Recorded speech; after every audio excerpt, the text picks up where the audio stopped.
Harry Potter and the Order of the Phoenix, Chapter 18, Dumbledore's Army. Umbridge has been reading your mail, Harry. There's no other explanation. You think Umbridge attacked Hedwig? He said, outraged. I'm almost certain of it, said Hermione grimly. Watch your frog, it's escaping. Harry pointed his wand at the bullfrog that had been hopping hopefully towards the other side of the table. Accio! And it zoomed gloomily back into his hand. Charms was always one of the best lessons in which to enjoy a private chat. There was generally so much movement and activity that the danger of being overheard was very slight. Today, with the room full of croaking bullfrogs and cawing ravens, and with a heavy downpour of rain clattering and pounding against the classroom windows, Harry, Ron, and Hermione's whispered discussion about how Umbridge had nearly caught Sirius went quite unnoticed. I've been suspecting this ever since Filch accused you of ordering dung bombs, because it seemed such a stupid lie, Hermione whispered. I mean, once your letter had been read, it would have been quite clear you weren't ordering them, so you wouldn't have been in trouble at all. It's a bit of a feeble joke, isn't it? But then I thought, what if somebody just wanted an excuse to read your mail? Well, then, it would be a perfect way for Umbridge to manage it. Tip off Filch, let him do the dirty work, and confiscate the letter. Then either find a way of stealing it from him, or else demand to see it. I don't think Filch would object when he ever stuck up for students' rights. Harry, you're squashing your frog. Harry looked down. He was indeed squeezing his bullfrog so tightly its eyes were popping. He replaced it hastily upon the desk. It was a very, very close call last night, said Hermione. I just wonder if Umbridge knows how close it was. Silenzio. The bullfrog on which she was practicing her silencing charm was struck dumb mid-croak and glared at her reproachfully. If she'd caught Snuffles, Harry finished the sentence for her, he'd probably be back in Azkaban this morning. He waved his wand without really concentrating. His bullfrog swelled like a green balloon and emitted a high-pitched whistle. Silenzio, said Hermione hastily, pointing her wand at Harry's frog, which deflated silently before them. Well, he mustn't do it again, that's all. I just don't know how we're going to let him know. We can't send him an owl. I don't reckon he'll risk it again, said Ron. He's not stupid. He knows she nearly got him. Silenzio. The large and ugly raven in front of him let out a derisive caw. Silenzio! Silenzio! The raven cawed more loudly. It's the way you're moving your wand, said Hermione, watching Ron critically. You don't want to wave it. It's more a sharp jab. Ravens are harder than frogs, said Ron testily. Fine, let's swap, said Hermione, seizing Ron's raven and replacing it with her own fat bullfrog. Silenzio. The raven continued to open and close its sharp beak, but no sound came out. Very good, Miss Granger, came Professor Flitwick's squeaky little voice, making Harry, Ron, and Hermione all jump. Now let me see you try, Mr. Weasley. What? Oh, right, said Ron, very flustered. Silenzio. He jabbed at the bullfrog so hard he poked it in the eye. The frog gave a deafening croak and leaped off the desk. It came as no surprise to any of them that Harry and Ron were given additional practice of the silencing charm for homework. They were allowed to remain inside over break due to the downpour outside. They found seats in a noisy and overcrowded classroom on the first floor, in which Peeves was floating dreamily up near the chandelier, occasionally blowing an ink pellet at the top of somebody's head. They had barely sat down when Angelina came struggling towards them through the groups of gossiping students.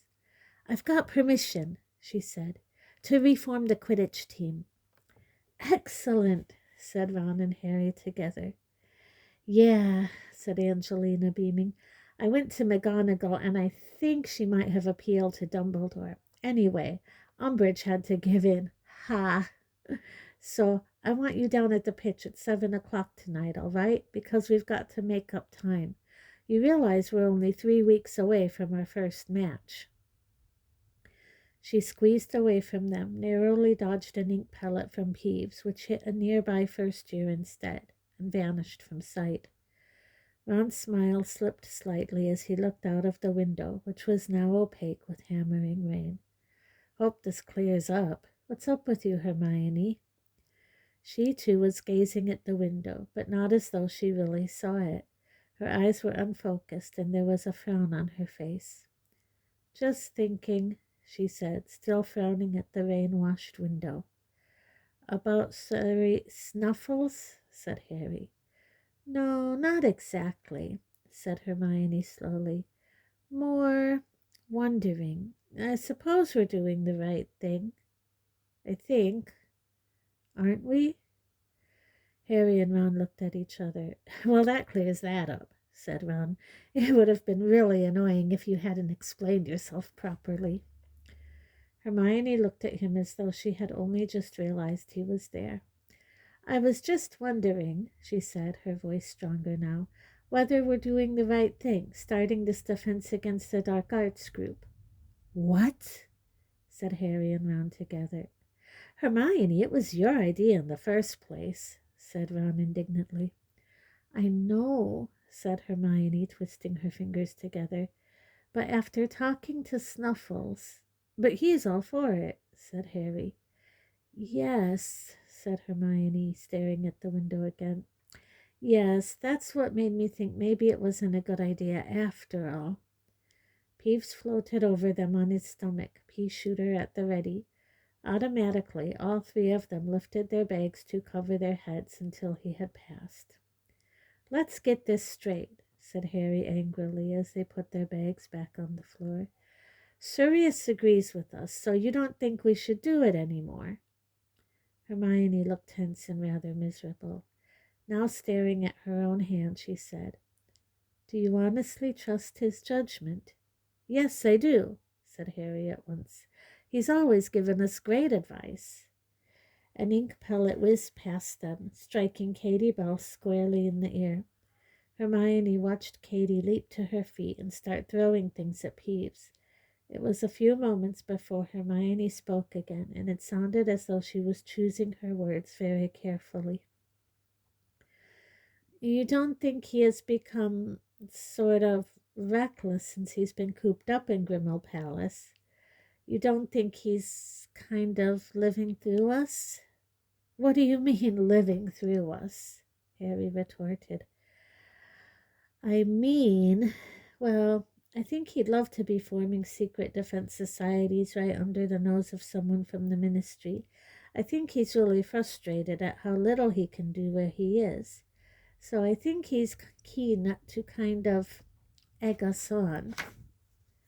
Ron looked utterly perplexed. Sirius is right, he said.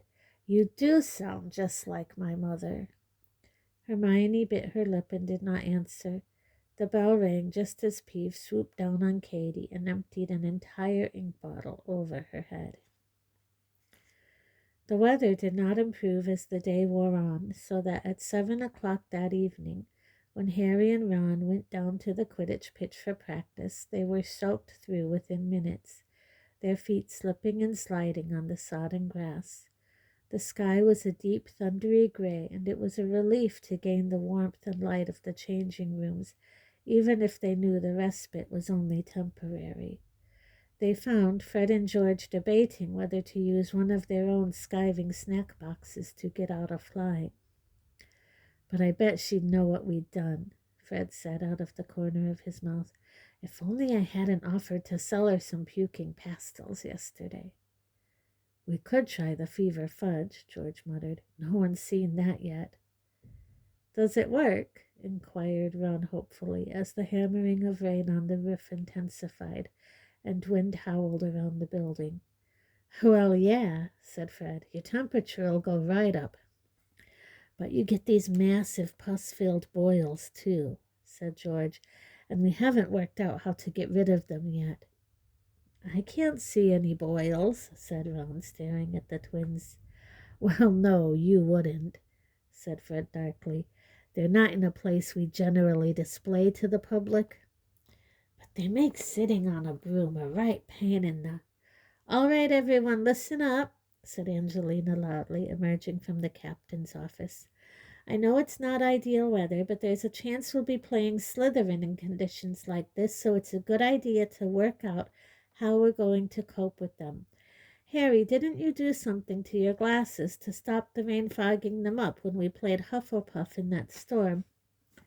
"Hermione did it," said Harry.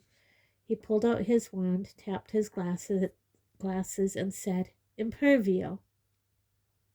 "I think we all ought to try that," said Angelina. "If we could just keep the rain off our faces, it would really help with visibility. All together, come on, impervious. Okay, let's go." They all stowed their wands back in the inside pockets of their robes, shouldered their brooms, and followed Angelina out of the changing rooms. They squelched through the deepening mud to the middle of the pitch. Visibility was still very poor, even with the impervious charm. Light was fading fast, and curtains of rain were sweeping the grounds. "All right, on my whistle," shouted Angelina. Harry kicked off from the ground, spraying mud in all directions, and shot upwards, the wind pulling him slightly off course. He had no idea how he was going to see the snitch in this weather. He was having enough difficulty seeing the one bludger with which they were practicing. A minute into the practice, it almost unseated him, and he had to use the sloth grip roll to avoid it. Unfortunately, Angelina did not see this. In fact, she did not appear to be able to see anything. None of them had a clue what the others were doing. The wind was picking up. Even at a distance, Harry could hear the swishing, pounding sounds of the rain pummeling the surface of the lake. Angelina kept them at it for nearly an hour before conceding defeat. She led her sodden and disgruntled team back into the changing rooms, insisting that the practice had not been a waste of time, though without any real conviction in her voice. Fred and George were looking particularly annoyed. Both were bandy-legged and winced with every movement. Harry could hear them complaining in low voices as he toweled his hair dry. "I think a few of mine have ruptured," said Fred in a hollow voice. "Mine haven't," said George, wincing.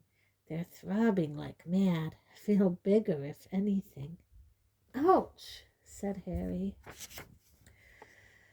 He pressed the towel to his face, his eyes screwed tight with pain. The scar on his forehead had seared again, more painfully than it had in weeks. "What's up?" said several voices. Harry emerged from behind his towel. The changing room was blurred because he was not wearing his glasses, but he could still tell that everyone's face was turned towards him. "Nothing," he muttered. "I poked myself in the eye, that's all." But he gave Ron a significant look, and the two of them hung back as the rest of the team filed back outside, muffled in their cloaks, their hats pulled low over their ears. "What happened?" said Ron the moment Alicia had disappeared through the door. "Was it your scar?" Harry nodded. But, looking scared, Ron strode across the window and stared out into the rain. He can't be near us now, can he?" "No," Harry muttered, sinking onto a bench and rubbing his forehead. "He's probably miles away.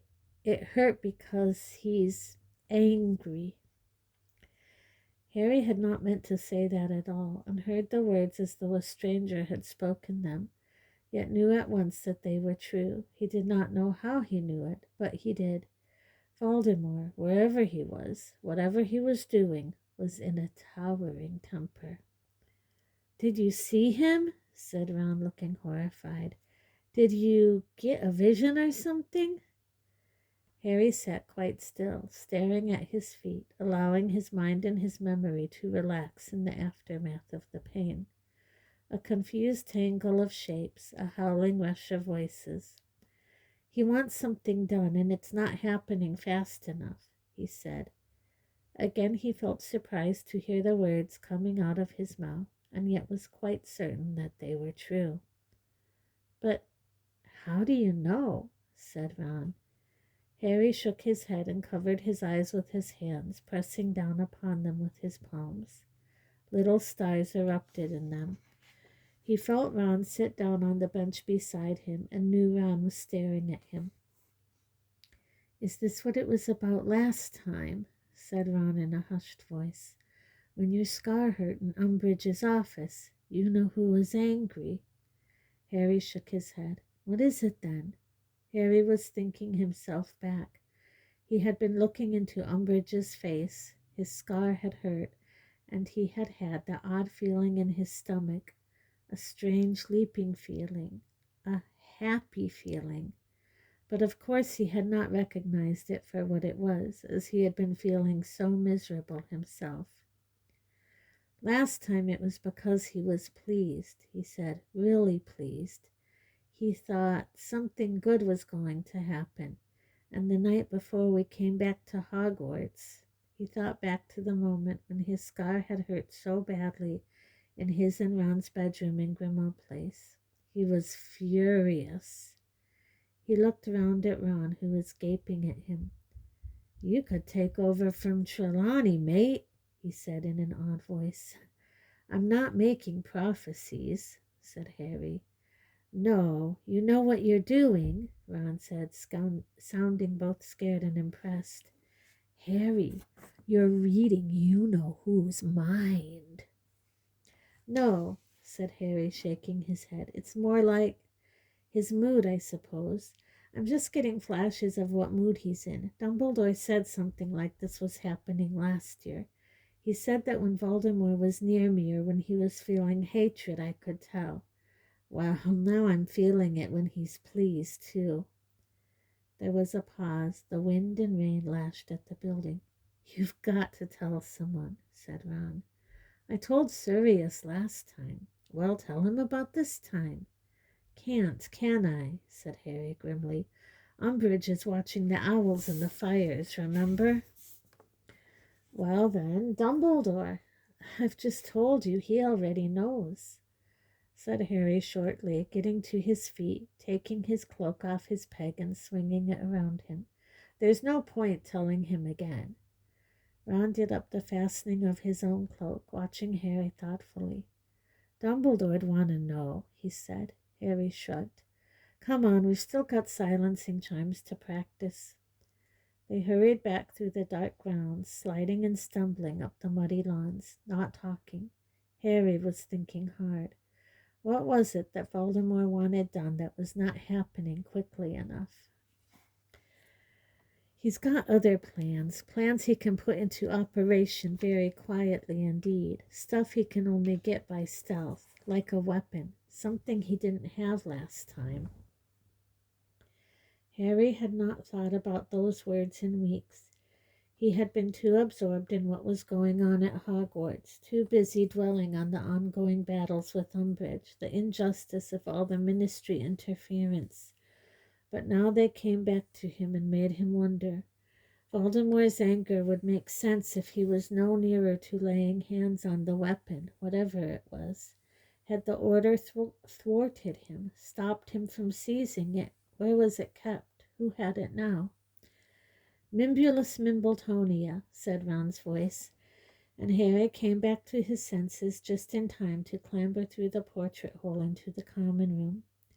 It appeared that Hermione had gone to bed early, leaving Crookshanks curled in a nearby chair and an assortment of knobbly knitted elf hats lying on a table by the fire. Harry was rather grateful that she was not around because he did not much want to discuss his scar hurting and have her urge him to go to Dumbledore too. Ron kept throwing him anxious glances, but Harry pulled out his chimes books and set to work on finishing his essay, though he was only pretending to concentrate, and by the time Ron said he was going up to bed too, he had hardly written anything. Midnight came and went while Harry was reading and rereading a passage about the uses of scurvy grass, lovage, and sneezewort, and not taking in a word of it. These plants are most efficacious in the inflaming of the brain, and are therefore much used in confusing and befuddlement draughts, where the wizard is desirous of producing hot-headedness and recklessness. Hermione said Sirius was becoming reckless, cooped up in Grimmauld Place. Most efficacious in the inflaming of the brain, and are therefore much used. The Daily Prophet would think his brain was inflamed if they found out that he knew what Voldemort was feeling. Therefore much used in confusing and befuddlement draughts. Confusing was the word, all right. Why did he know what Voldemort was feeling? What was this weird connection between them, which Dumbledore had never been able to explain satisfactorily? Where the wizard is desirous, how Harry would like to sleep, of producing hot-headedness. It was warm and comfortable in his armchair before the fire, with the rain still beating heavily on the window panes, Crookshanks purring, and the crackling of the flames.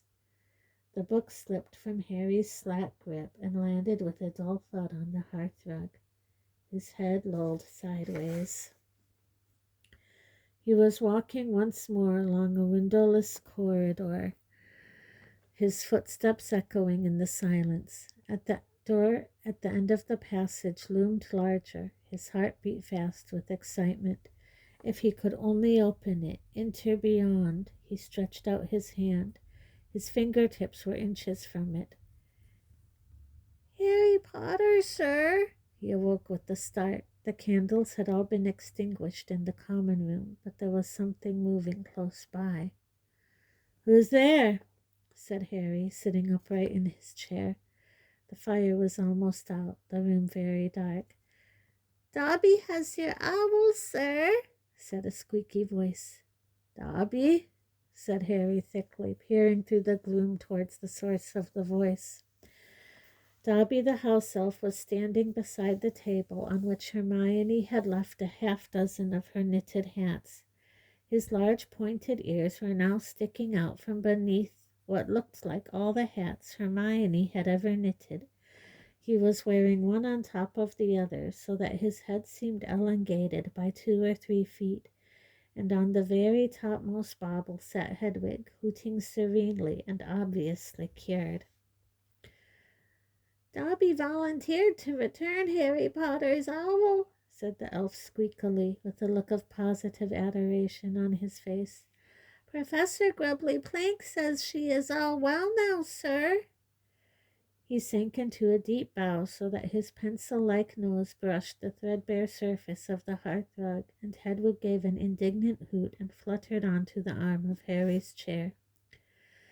Thanks, Dobby, said Harry, stroking Hedwig's head and blinking hard, trying to rid himself of the image of the door in his dream.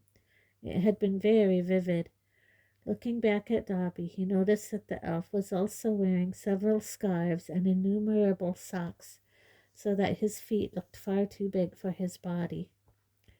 Have you been taking all the clothes Hermione's been leaving out? Oh, no, sir, said Dobby happily. Dobby has been taking some for Winky, too, sir. Yeah, how is Winky? Said Harry. Dobby's ears drooped slightly.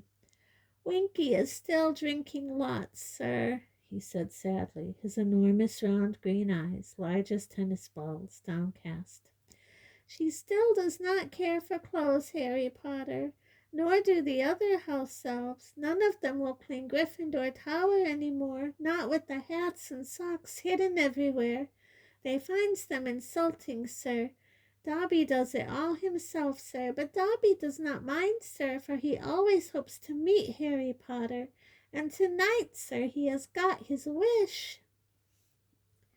Dobby sank into a deep bow again. But Harry Potter does not seem happy, Dobby went on, straightening up again and looking timidly at Harry.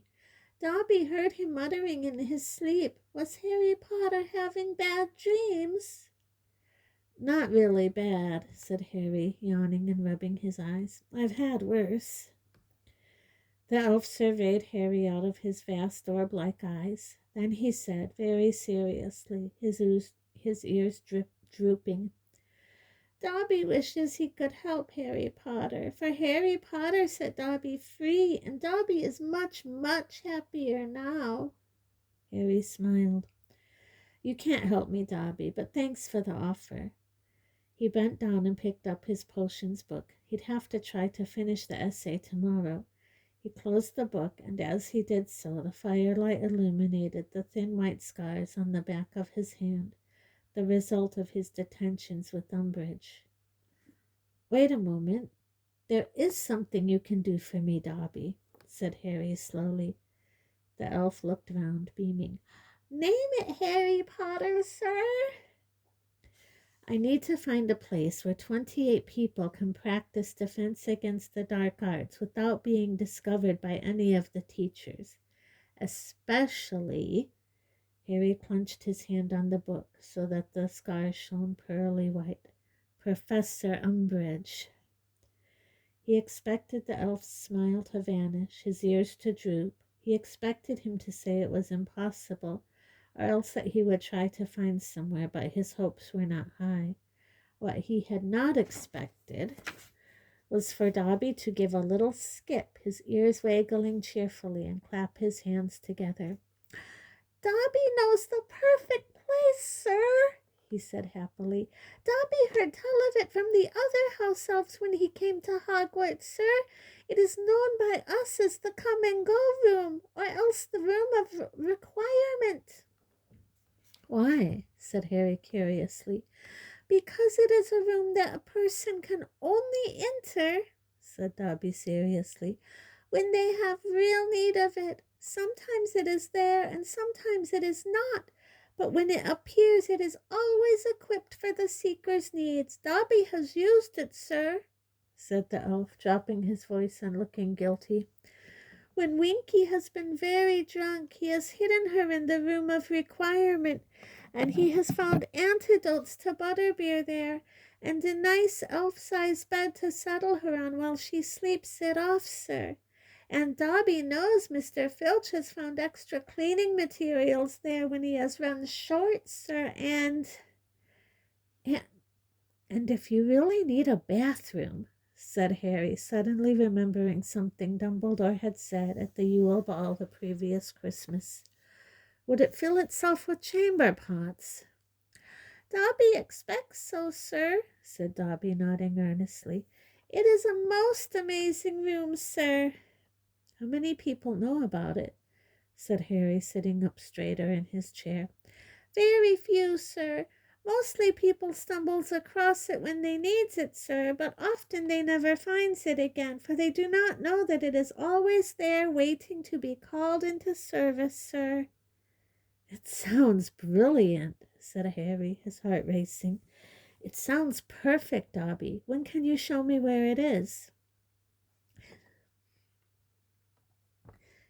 Any time, Harry Potter, sir, said Dobby, looking delighted at Harry's enthusiasm. We could go now if you like. For a moment Harry was tempted to go with Dobby.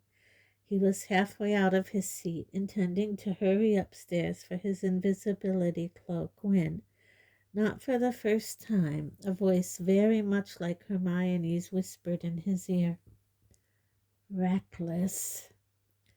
It was, after all, very late, and he was exhausted. Not tonight, Dobby, said Harry reluctantly, sinking back into his chair. This is really important. I don't want to blow it. It'll need proper planning. Listen, can you just tell me exactly where this room of requirement is and how to get in there?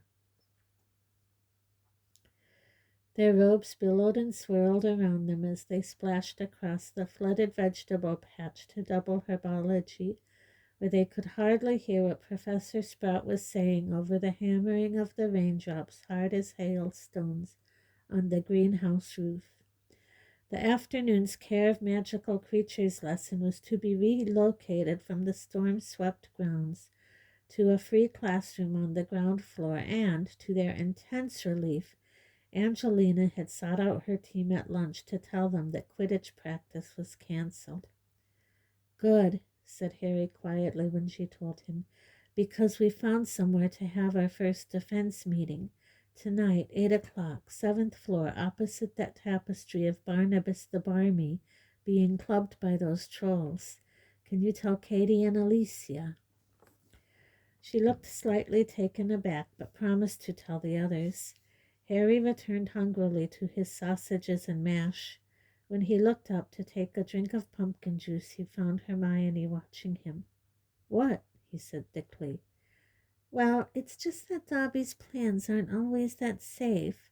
Don't you remember when he lost you all the bones in your arm? This room isn't just some mad idea of Dobby's. Dumbledore knows about it, too. He mentioned it to me at the Yule Ball." Hermione's expression cleared. "Dumbledore told you about it?" "Just in passing," said Harry, shrugging. "Oh, well, that's all right then," said Hermione briskly, and raised no more objections. Together with Ron, they had spent most of the day seeking out those people who had signed their names to the list in the Hogshead and telling them where to meet that evening.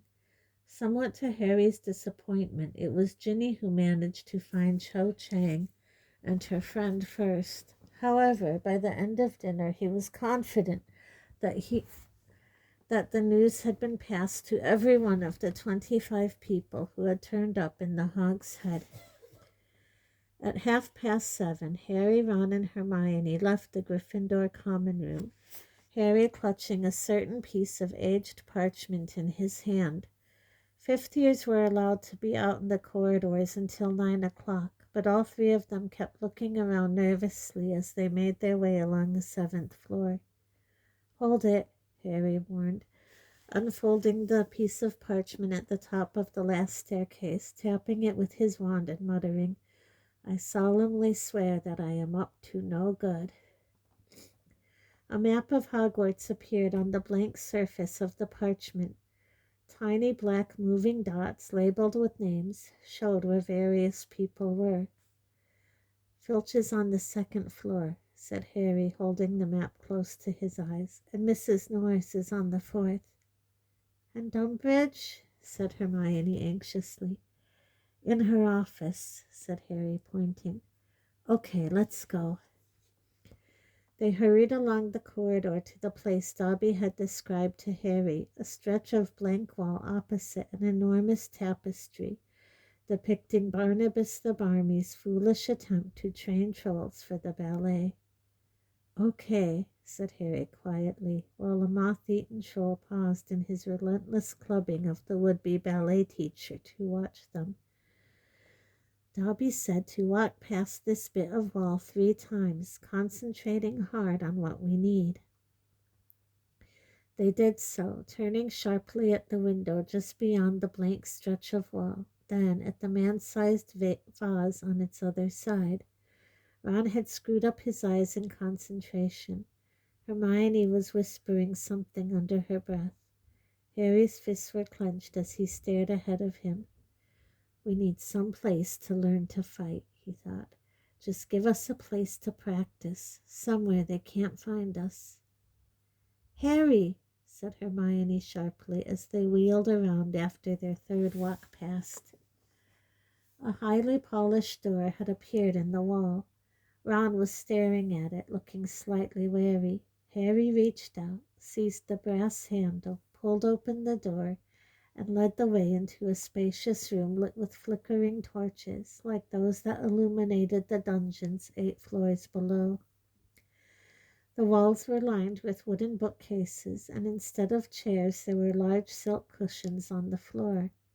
A set of shelves at the far end of the room carried a range of instruments such as sneakoscopes, secrecy sensors, and a large cracked faux glass that Harry was sure had hung the previous year in the fake Moody's office.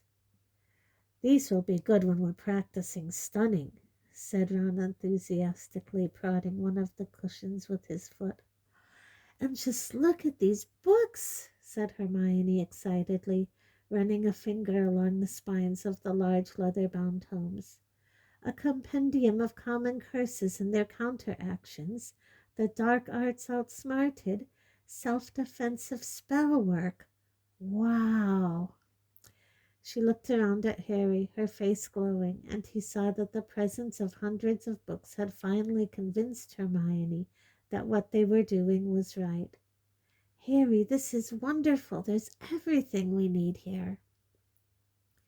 And without further ado, she slid Jinxes for the Jinxed from its shelf, sank onto the nearest cushion, and began to read.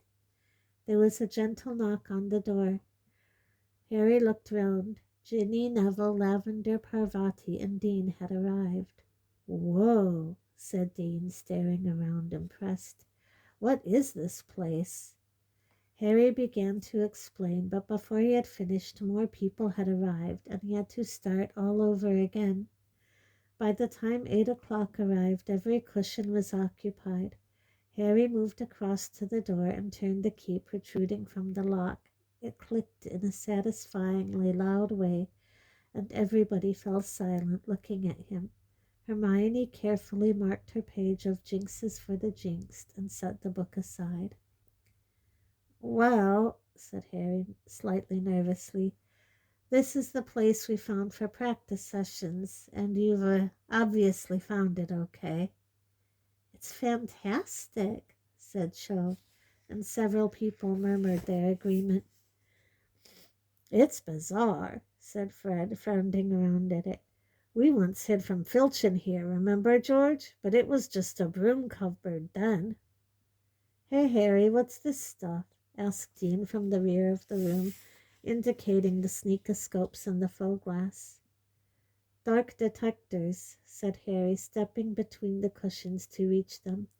"Basically, they all show when dark wizards or enemies are around, but you don't want to rely on them too much. They can be fooled." He gazed for a moment into the cracked faux glass. Shadowy figures were moving around inside it, though none was recognizable. He turned his back on it.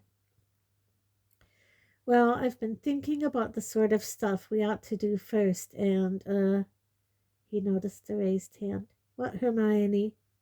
"I think we ought to elect a leader," said Hermione. "Harry's leader," said Cho at once, looking at Hermione as though she were mad. Harry's stomach did yet another backflip. "Yes, but I think we ought to vote on it properly," said Hermione, unperturbed. "It makes it formal and it gives him authority. So, everyone who thinks Harry ought to be our leader?" Everybody put up their hand, even Zachariah Smith, though he did it very half-heartedly. Right, thanks," said Harry, who could feel his face burning. "And what, Hermione?" "I also think we ought to have a name," she said brightly, her hands still in the air.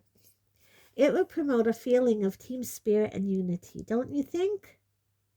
"Can we be the Anti-Umbridge League?" said Angelina hopefully. "Or the Ministry of Magic or Morons group?" suggested Fred.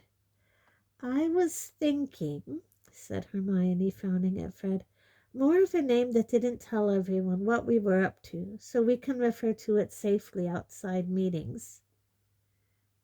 "The Defense Association?" said Cho. "The DA for short, so nobody knows what we're talking about." "Yeah, the DA's good," said Ginny. "Only let's make it stand for Dumbledore's Army, because that's the Ministry's worst fear, isn't it?" There was a good deal of appreciative murmuring and laughter at that. "All in favor of the DA?" said Hermione bossily, kneeling up on her cushion to count. "That's a majority. Motion passed." She pinned a piece of parchment with all of their signatures on it to the wall and wrote across the top in large letters, "Dumbledore's Army." "Right," said Harry when she had sat down again. "Shall we get practicing then? I was thinking the first thing we should do is Expelliarmus, the disarming charm. I know it's pretty basic, but I found it really useful." "Oh, please," said Zachariah Smith, rolling his eyes and folding his arms. I don't think Expelliarmus is exactly going to help us against you-know-who, do you? I've used it against him, said Harry quietly. It saved my life in June. Smith opened his mouth stupidly. The rest of the room was very quiet. But if you think it's beneath you, you can leave, Harry said. Smith did not move, nor did anybody else. Okay, said Harry, his mouth slightly drier than usual with all these eyes upon him. I reckon we should all divide into pairs and practice. It felt very odd to be issuing instructions, but not nearly as odd as seeing them followed. Everybody got to their feet at once and divided up. Predictably, Neville was left partnerless. You can practice with me, Harry told him.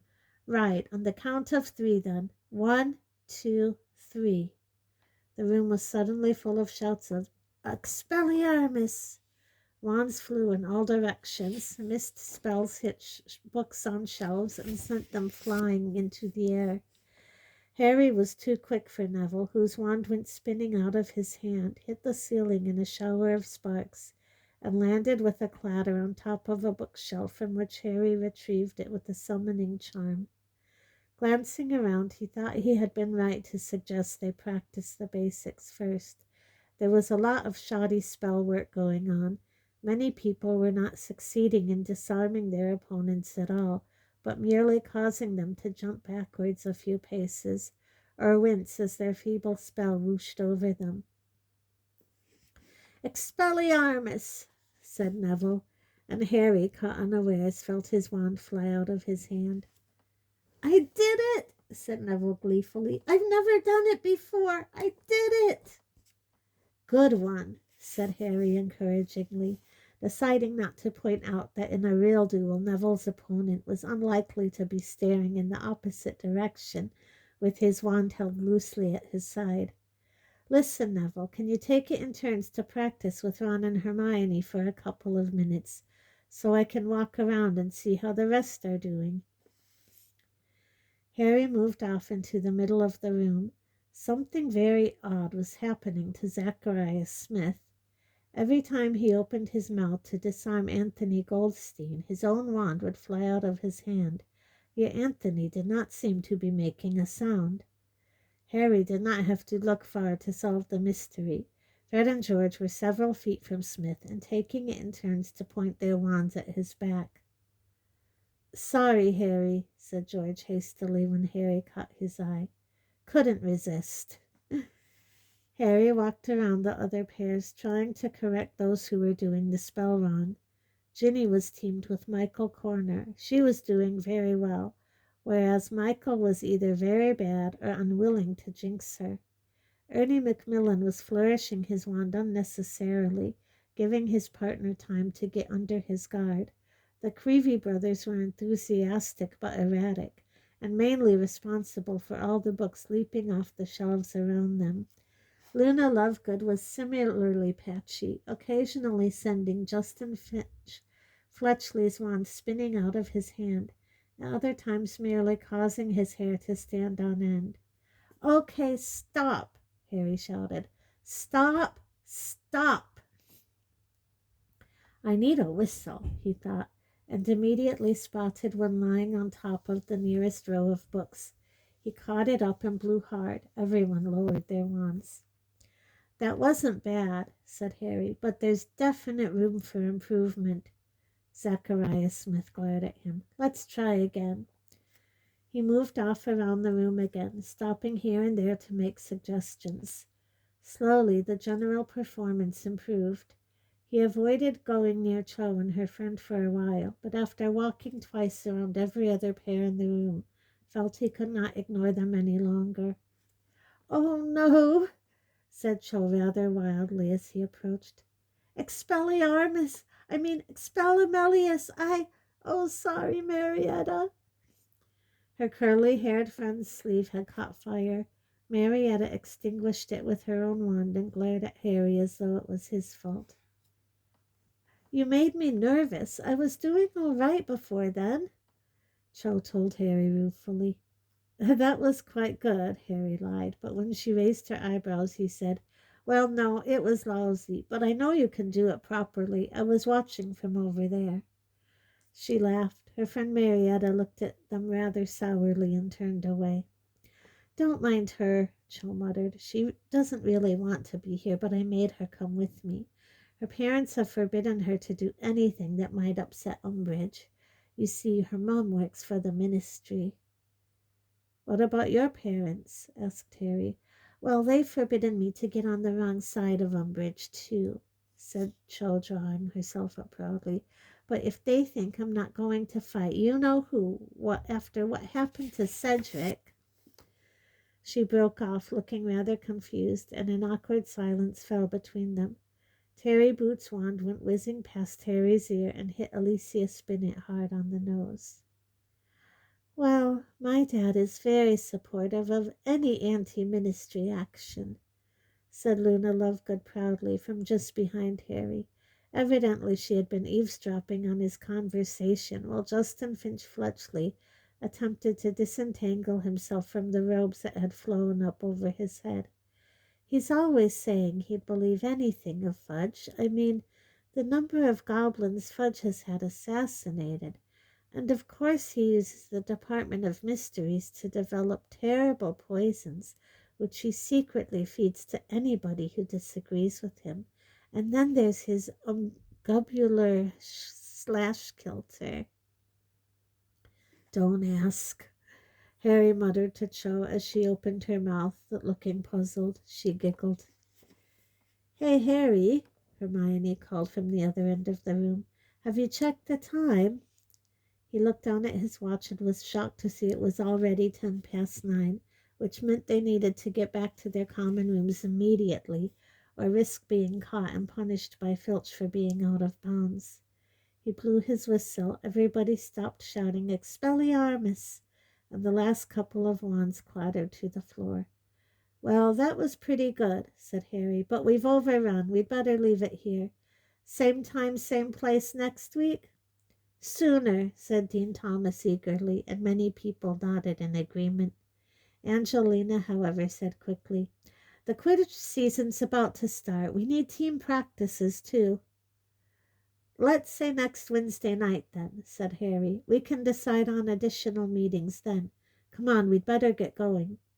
He pulled out the Marauder's map again and checked it carefully for signs of teachers on the 7th floor. He let them all leave in 3s and 4s, watching their tiny dots anxiously to see that they returned safely to their dormitories. The Hufflepuffs to the basement corridor that also led to the kitchens, the Ravenclaws to her tower on the west side of the castle, and the Gryffindors along the corridor to the fat lady's portrait. That was really, really good, Harry, said Hermione when finally it was just her, Harry, and Ron who were left. Yeah, it was, said Ron enthusiastically as they slipped out of the door and watched it melt back into stone behind them. Did you see me disarm Hermione, Harry? Only once, said Hermione, stung. I got you loads more than you got me. I did not only get you once. I got you at least 3 times. Well, if you're counting the one where you tripped over your own feet and knocked the wand out of my hand. They argued all the way back to the common room, but Harry was not listening to them. He had one eye on the Marauder's map, but he was also thinking of Cho, saying he made her nervous.